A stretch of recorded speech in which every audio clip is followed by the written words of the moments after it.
आज हम चर्चा करेंगे पृथ्वी के हिस्सों के बारे में। पृथ्वी यानी धरती, तो ये क्या है? पृथ्वी पृथ्वी अर्थ के बारे में चर्चा करेंगे।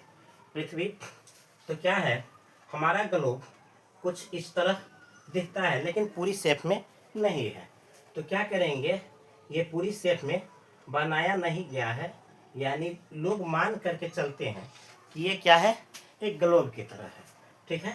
और ये क्या लगा हुआ है, तो ये अपने अक्ष पर कहा जाता है कि 23.5 डिग्री झुका हुआ है। पृथ्वी ग्लोब में अपने अक्ष पर कितना झुका हुआ है? 23.5 डिग्री के आसपास। 23.5 डिग्री एक्यूरेट जगह मापा गया है। ठीक है। ये है पृथ्वी, और ये ग्लोब में इसको सजाया गया है, अपने 23 डिग्री पर झुका हुआ है। ठीक है। अक्ष। अब कहेंगे पृथ्वी के सतह पर दो रेखाओं का क्या बहुत बड़ा योगदान है।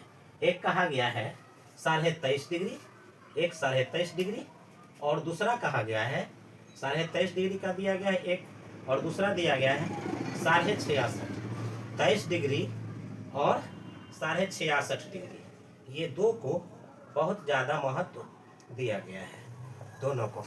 ठीक है। पृथ्वी के बीच से गुजरने वाली रेखा को विषुवत रेखा कहा जाता है। तो ये क्या है, मान के चलिए कि यह क्या है, ये पृथ्वी है, और बीच से जो गुजरती है इस रेखा का नाम होता है विषुवत। विषुवत रेखा, इसको हम विषुवत रेखा कहते हैं, या भूमध्य रेखा कह सकते हैं। इसे कई नाम से जानते हैं। एक हो जाएगा विषुवत रेखा, दूसरा में आ जाएगा भूमध्य रेखा। क्या कहेंगे? भूमध्य रेखा। एक कहेंगे विषुवत रेखा, भूमध्य रेखा। ठीक। तो ये दोनों नाम से जो पृथ्वी को दो सतह से गुजारता है। अब कहेंगे ऊपरी सतह से एक रेखा गुजरता है और एक निचली सतह से रेखा गुजरता है। तो निचली सतह से गुजरने वाली रेखा को मकर रेखा कहा जाता है। नीचे से जो रेखा गुजरती है उस रेखा का नाम होता है मकर रेखा, और ऊपरी सतह से जो रेखा गुजरती है उसका नाम होता है कर्क रेखा। कर्क रेखा भारत के बीच से होकर के गुजरती है, इसलिए इसका नाम क्या होता है? कर्क। जब हमारे यहाँ कड़ाके की गर्मी पड़ती है अप्रैल और मई के महीना में, उस समय सूरज कर्क रेखा के पास होता है, और जब हमारे यहाँ सूरज जब मकर रेखा पर जाता है तो हमारे यहाँ मकर संक्रांति मनाया जाता है। अर्थात दिसंबर के लास्ट और जनवरी में क्या मनाया जाता है? मकर संक्रांति। जो उस समय सूरज क्या होता है? मकर रेखा पर, और गर्मी क्या होती है? गर्मी की मात्रा बिल्कुल घट जाती है। ठीक। तो ये कर्क रेखा मकर रेखा हो गया।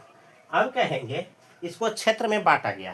तो कितने क्षेत्र में बांटा गया, तो उसके लिए एक अलग से हम मैप लेते हैं। ये मैप ऊपर वाला हिस्सा और नीचे वाला हिस्सा, तो इस हिस्से को कहा जाता है, एक और हिस्सा में बांट दिया जिसका नाम रखा गया टुंड्रा प्रदेश। क्या होता है? टुंड्रा। यह सबसे अधिक ठंडा प्रदेश होता है। यही के दूसरा हिस्सा है, उसका नाम होता है टैगा प्रदेश। ठंडा तो यहाँ भी पड़ता है, लेकिन टुंड्रा प्रदेश से कम पड़ता है। टुंड्रा प्रदेश में ठंडी अधिक होती है। इसी तरह से ऊपर से भी बांटा गया। ऊपर वाले हिस्सा को कहा जाता है टुंड्रा प्रदेश, और नीचे वाले को टैगा कहा जाता है। ठीक। तो ज्यादा ठंडी कहाँ पड़ती है? टुंड्रा प्रदेश में, और कम, उससे थोड़ा सा कम पड़ता है टैगा प्रदेश में। और हम लोग आते हैं शीतोष्ण प्रदेश में, पृथ्वी के सतह। तो ये टुंड्रा और टैगा हो गया। अगला मैप हम लेते हैं, तो ये अगला मैप आएगा। अब इस मैप में हम देखते हैं जो बीच से ये रेखा गुजरती है ना, तो इसमें के थोड़ा सा हिस्सा ऊपर का और थोड़ा सा नीचे के हिस्सा लेते हैं, और बीच वाला को अपसाइड करते हैं। तो ये वाला हिस्सा जो हो गया, इस रेखा का नाम होता है, इस रेखा का नाम, यह जो प्रदेश होता है इसको उष्ण प्रदेश कहते हैं। उष्ण प्रदेश। उष्ण प्रदेश में क्या होता है? गर्मी बहुत ज्यादा पड़ती है, और यहाँ झरकल झरकल लोग होते हैं, एकदम काले से काले, क्योंकि यह श्रीलंका, भारत के दक्षिणी राज्य श्रीलंका हो गया, तमिलनाडु हो गया, केरल हो गया, इस सब क्षेत्र में क्या होता है? गर्मियां अधिक पड़ती है। जो क्या है, वहाँ कौन रेखा के आसपास है? विषुवत रेखा के आसपास है। अतः कहते हैं कि यहाँ के लोग बहुत ज्यादा काले होते हैं। अब आगे देखते हैं, तो एक और प्रदेश के हिस्सा में बांटा गया, ई वाला। तो इसका नाम पड़ा है शीतोष्ण प्रदेश। शीतोष्ण प्रदेश। ऊपर वाला हिस्सा को हम शीतोष्ण कहेंगे, शीतोष्ण प्रदेश। ऊपर वाला हो जाएगा शीतोष्ण प्रदेश और नीचे वाला हिस्सा को भी हम क्या कहेंगे, शीतोष्ण प्रदेश, शीतोष्ण, शीतोष्ण प्रदेश। शीतोष्ण प्रदेश ये भी है और शीतोष्ण प्रदेश ये भी है। और ई वाला रेखा जो हो गया इसको हम उष्ण प्रदेश कहते हैं, क्योंकि यहाँ पर गर्मी अधिक पड़ता है और इस साइड में ऊपर के हिस्सा में जो है यहाँ पर ठंडी अधिक पड़ता है और नीचे में ठंडी अधिक पड़ता है। तो इधर से टनका भेजा ठंडी, इधर नीचे से ठंडी भेजा और ऊपर से ही गर्मी भेजा, तो दोनों मिला के ठंडी और गर्मी मिला के जो प्रदेश बना उस प्रदेश का नाम होता है शीतोष्ण प्रदेश। तो हम लोग मध्य भारत से बिलोंग करते हैं, तो मध्य भारत में कौन सा प्रदेश है, शीतोष्ण प्रदेश। न यहाँ ज़्यादा गर्मी पड़ती है और न यहाँ ज़्यादा ठंडी पड़ती है, अतः हम लोग क्या है, शीतोष्ण प्रदेश से बिलोंग करते हैं। ठीक है, तो ये कितने हो गए, कितने प्रदेश में बांटा गया, तो हम टोटल जानेंगे। इसमें सबसे ऊपर गिनेंगे तो कौन आ जाएगा, टुंड्रा प्रदेश, तब हो जाएगा टैगा प्रदेश, तय के बाद शीतोष्ण प्रदेश और तब हो जाएगा उष्ण प्रदेश। ठीक, तो इसी तरह से नाम याद रखिएगा। अगर तो टोटल पृथ्वी के जो प्रदेश के बांटा गया है, तो एक पहला ले लीजिएगा सबसे ज्यादा ठंडी वाला, तो इसका नाम होता है टुंड्रा प्रदेश। यह है पृथ्वी, पृथ्वी के हिस्सा में टुंड्रा प्रदेश पहला नंबर में आ जाएगा।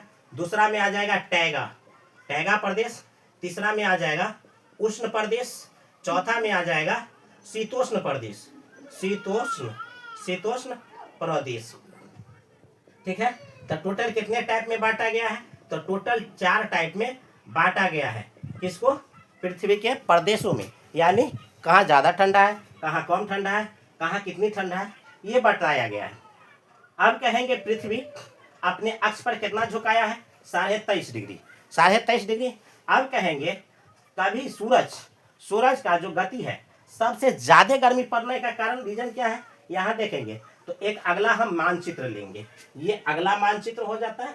और अगला मानचित्र में अब हम देखेंगे कि एक बार सूरज इधर और एक बार सूरज इधर, यहाँ पर से सूरज बना है और इस सूरज क्या करेगा, ऊपर के तरफ जाएगा, एक बार जाएगा और चल गया है तो फिर एक बार उधर से लौट के आएगा। ठीक, तो एक बार सूरज लौट के नीचे के तरफ आएगा।